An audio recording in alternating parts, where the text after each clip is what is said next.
Hi, good morning everyone. I am Anis. Ladies and gentlemen, it is a pleasure for me to be here today and address such a great audience. So, not to waste our time, the issue I would like to bring up is about why listening is important in communication. Listening is often something we take for granted. Is it common that people often hear what is being said, but hearing is a lot different to listening? To listen, we need to make a conscious effort not to just hear what people are saying, but to take it in, digest it, and understand. Not only does listening enhance your ability to understand better, listening is the ability to accurately receive and interpret message in the communication process. Listening is key to all effective communication. Without the ability to listen effectively, messages are easily misunderstood. As a result, communication breaks down and the sender of the message can easily become frustrated or irritated.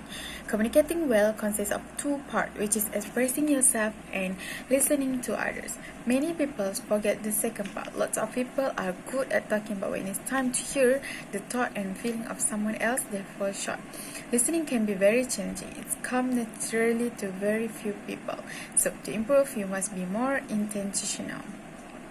Before we come to the highlight of this speech, firstly, I want to share a few tips on how to be a good listener. Number one is to maintain eye contact with the speaker.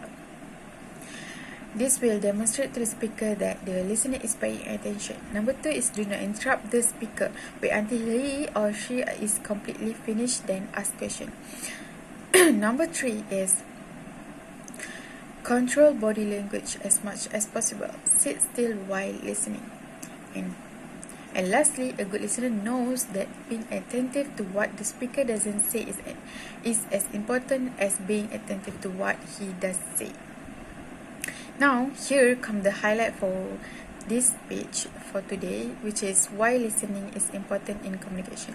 Firstly, to gain a full and accurate understanding in the speaker point of view and ideas. When you are actively engaged and listening to the speaker point of view, you can gain a better understanding of the problem and subsequently formulate the most optimal and accurate solution. Next, the importance of listening is to specifically focus on the message being communicated, avoiding distraction or noises coming from our surrounding.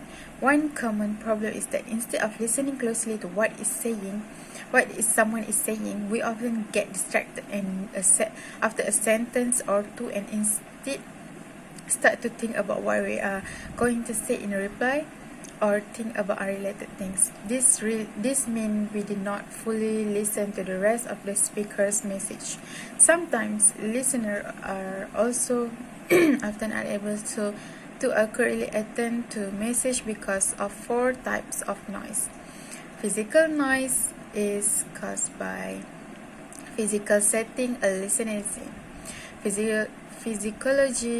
Physiological noise exists within a listener's own mind and prevent him or her from attending to the speaker's message. Physiological noise exists because a listener's body is feeling some sensation that prevents him or her from attending to a speaker's message. Semantic noise is caused by a listener's confusion over the meaning of words used by the speaker. Besides, listening is important to indicate that we are interested or paying attention. Good listening allows us to demonstrate that we are paying attention to the thoughts, feeling, and behavior of the other person, seeing the world through their eyes. When you make the effort to listen to someone, they recognize your interest. They can tell you are invested in what they are saying. This makes them more comfortable sharing with you and being open. If you were only half listening, not making eye contact or glance at your phone, the other person won't waste their breath. They won't trust you to respect their thought and feeling. Moreover, observe the non-verbal signals accompanying more what is being said. To enhance understanding is also the reason why listening is important in communication.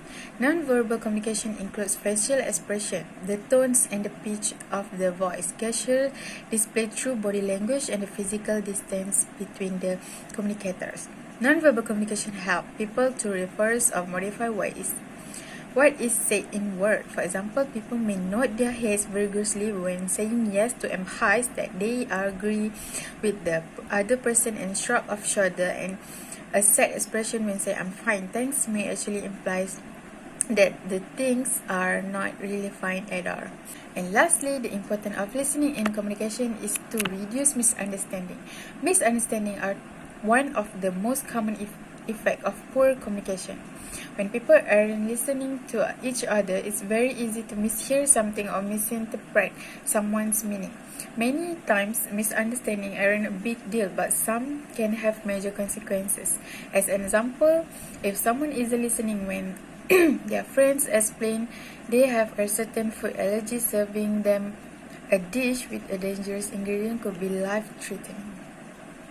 That's all from me. Thank you. Thank you for all the audience.